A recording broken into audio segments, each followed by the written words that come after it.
So if you look down there, you should be able to see quite clearly the grease nipple in the centre of the spider there.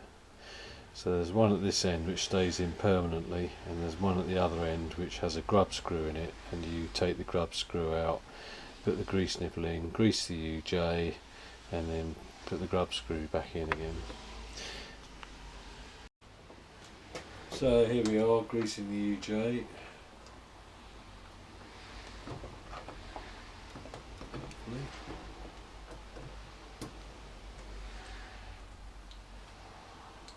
Just keep pumping grease in.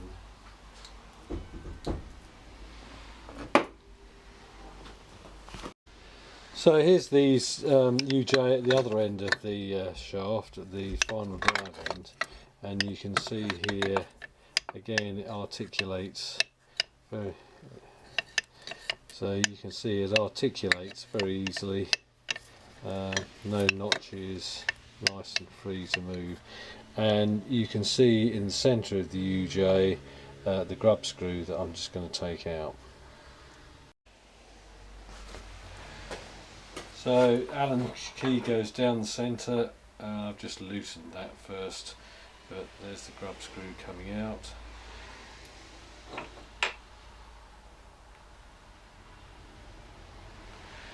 And there you can see, I hope,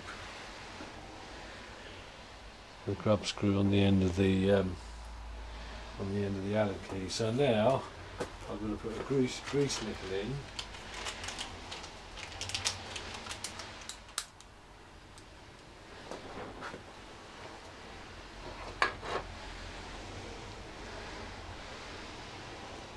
That just screws in. And then I can attach the grease gun again, and just keep pumping until we get all the old grease out.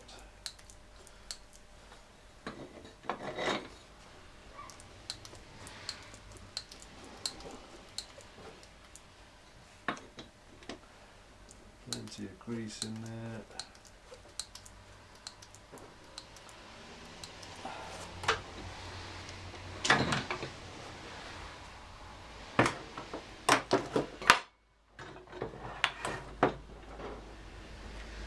And then just wipe off the excess.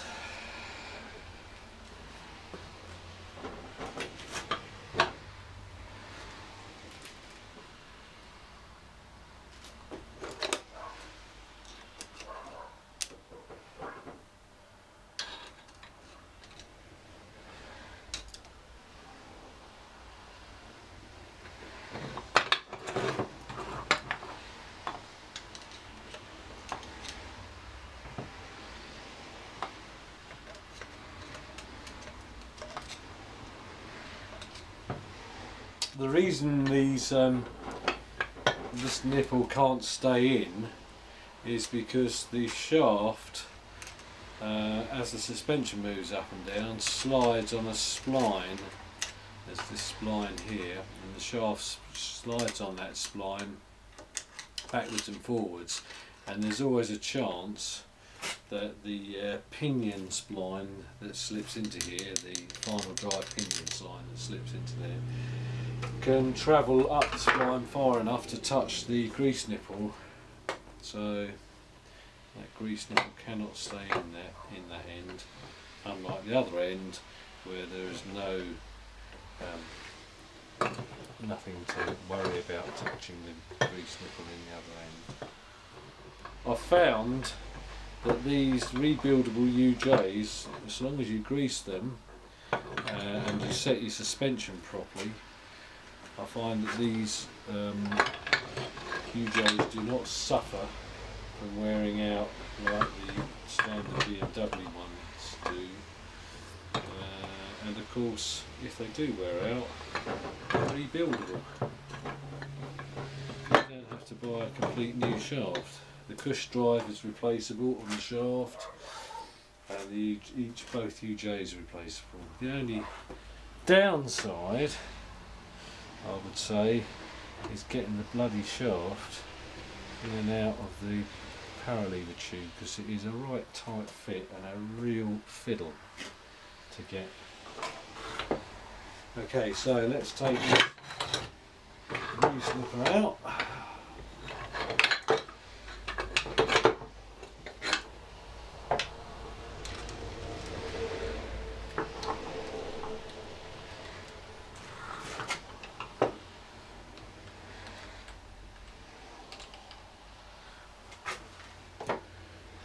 Grub screw back in.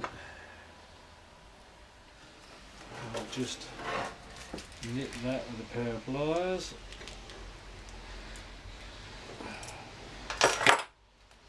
That's that done.